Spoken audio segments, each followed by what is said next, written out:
Linda and HarperAudio Australia present this unabridged recording of The Calendar Mums, written by Lauren K. McKellar and read by Annabelle Tudor.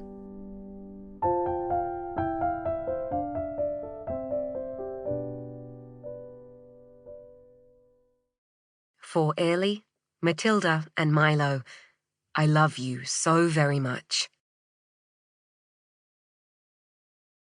Dear listener, please note, spoilers ahead. This book is all about motherhood, the joys, the challenges, the heartache.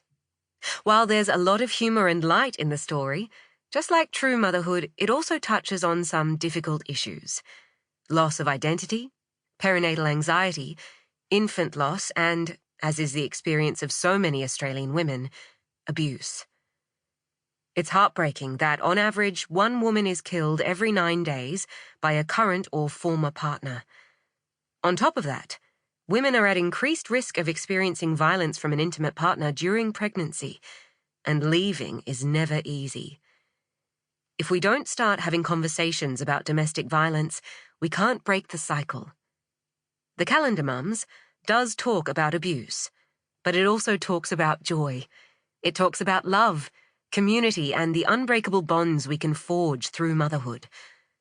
I hope this book makes you smile and swoon and groan, that it makes you feel empowered and seen as a mother or a woman.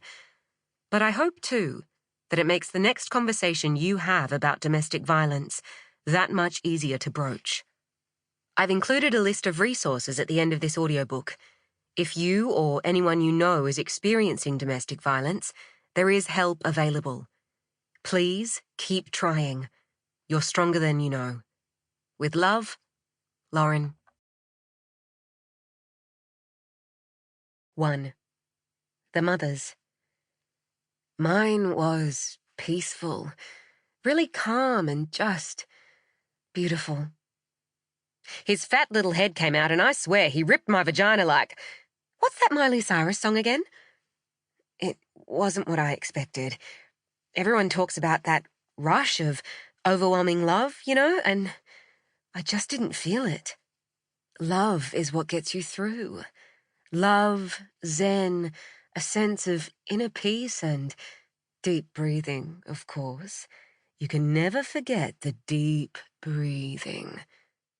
Wrecking Ball, that's the name of the song. This little guy came through my vagina like a wrecking ball, no slowing him down. She's my second, so I guess I was just too busy to really get caught up in all that post-birth beauty business. Your body was made to do this. And you know what they say? It was all worth it. 2. Tahlie, Tuesday, September 30.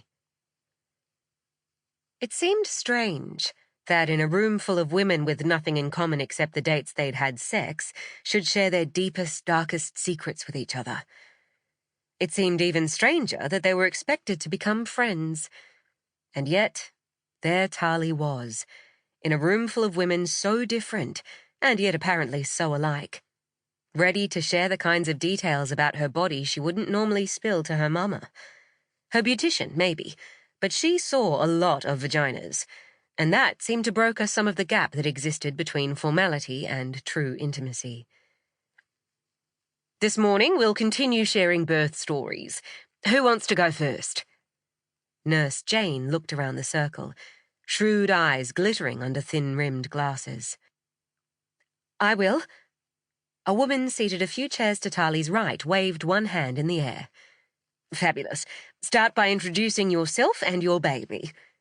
Jane nodded in her direction. Okay. I'm Samantha, and this is Jade. She smiled kindly at the small, sweet-faced baby lying on the white sheet in front of her. She's 6 weeks old, and I went into labour without medical intervention.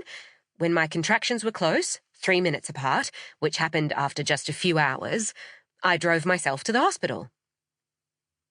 You drove yourself? Sample complete. Ready to continue?